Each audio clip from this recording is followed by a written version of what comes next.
នេះជារូបិយប័ណ្ណដែលមានតម្លៃថ្លៃជាងគេបំផុតលើពិភពលោកទាំង5មនុស្សភាគច្រើនគិតថាប្រាក់ដុល្លាររបស់អាមេរិកមានតម្លៃថ្លៃជាងគេបំផុតប៉ុន្តែថ្ងៃនេះខ្ញុំនឹងបង្ហាញអ្នកទាំងអស់គ្នាអំពីរូបិយប័ណ្ណដែលមានតម្លៃថ្លៃជាងគេបំផុតទាំង5លើពិភពលោកដោយផ្ដើមពីលេខរៀងទី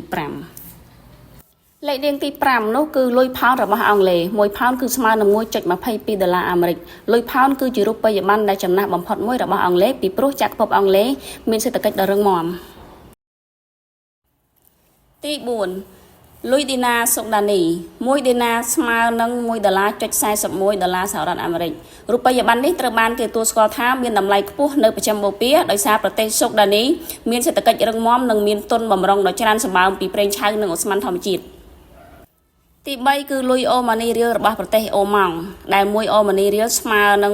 $2.60 ដុល្លារអាមេរិករូបិយប័ណ្ណនេះត្រូវបានគេទទួលស្គាល់ថាមានតម្លៃខ្ពស់ជាងគេនៅលើពិភពលោកផងដែរដោយសារតែធនធានប្រេងឆៅនិងឧស្ម័នធម្មជាតិរបស់ប្រទេសនេះធ្វើឲ្យសេដ្ឋកិច្ចនិងនយោបាយមានភាពរឹងមាំដែលជាហេតុធ្វើឲ្យប្រាក់អូម៉ានីរៀលនៅតែមានតម្លៃស្ថិតស្ថេរទី2គឺលុយឌីណាបារ៉ែនរបស់ប្រទេសបារ៉ែន1ឌីណាបារ៉ែនស្មើនឹង